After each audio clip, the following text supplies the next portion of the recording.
Okay, hi everyone, my name's Ira Sheed, and then for my Module 7 assignment for Analysis of Learning, I made a quick little PowerPoint. Okay, so the first question is, what do you know that you didn't know before you took this class? So the first thing that came into my head was I didn't know that there was so much that goes into teaching besides like the basic things that you learn. It's important to truly understand where your students are from and what their background is. At first, I didn't think that was so important. I was like, yeah, get to know your students and such. But after taking this course, I learned that it's important to be diverse. And I already knew that's important um, growing up as a kid, coming from an immigrant family. I know that's important, like being diverse is important, but there's so much more that goes into that. And it's just a really important piece of information to know as an educator. Okay, the next one is, what can you do now that you couldn't do before you took this class? And I feel like I've gained a lot more confidence and knowledge that I didn't have before taking this class.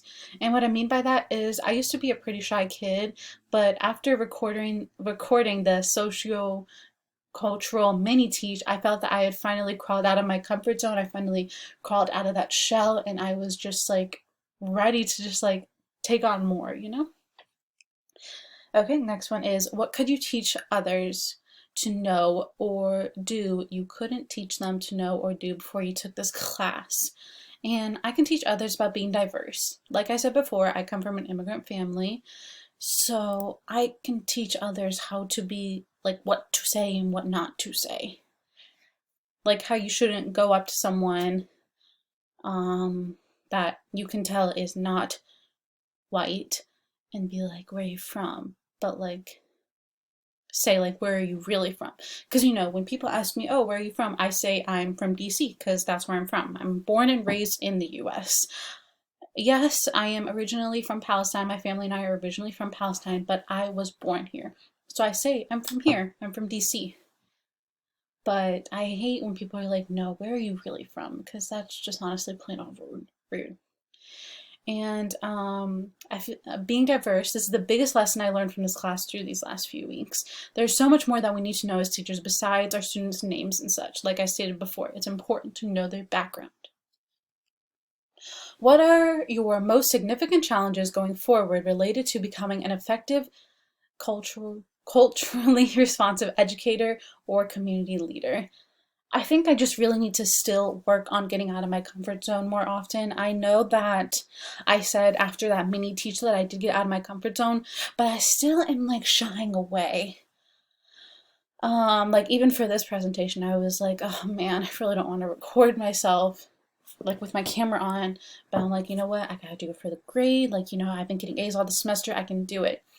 And I just find other ways to motivate myself so I can get out of my comfort zone and not just simply for an assignment. Like I want to get out of my comfort zone in other parts of my life.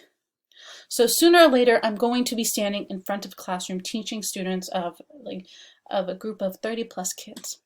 Like, because in my area, that's like the average class size. And that is going to be my life. That is going to be my career. And I really need to start getting used to that lifestyle because I have to. Like, it's going to be a part of my daily routine as a teacher.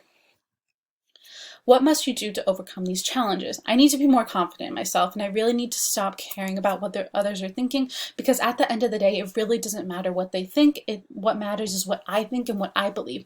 And I need to believe in myself and trust myself more and just keep being my true self.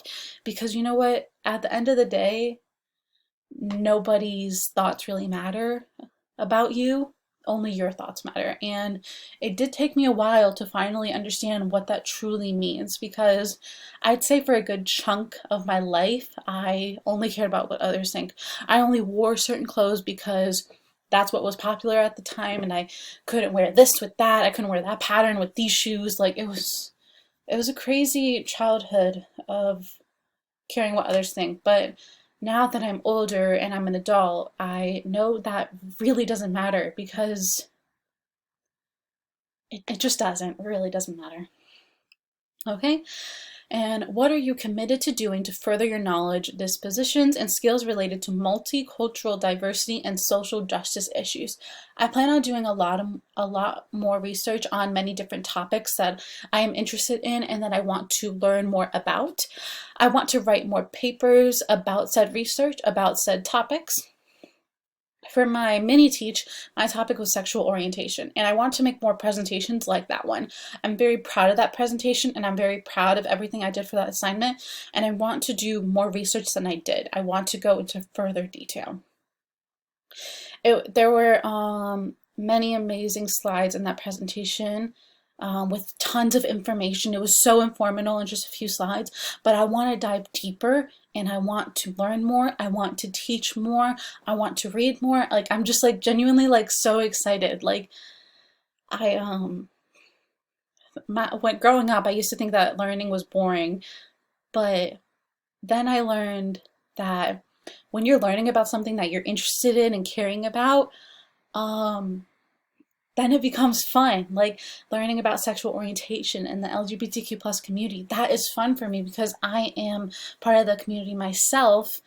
I'm not fully out, but I am a part of the community, and it's just so much, I guess, fun to say, learning about the community that I'm a part of. I even do research about other communities because I want to be more aware and educated about different communities and what they go through and stuff like that. And I am really committed to furthering my education. Honestly, for the rest of my life, I will continue to just further my education. Even when I get all my degrees and certifications and become a teacher myself, I will not know everything, and I never will know everything. And I'm okay with that, but I want to know as much as possible. And I won't do that without doing my own research. And I just wanted to say thank you so much for watching this presentation, and I really hope you enjoyed it.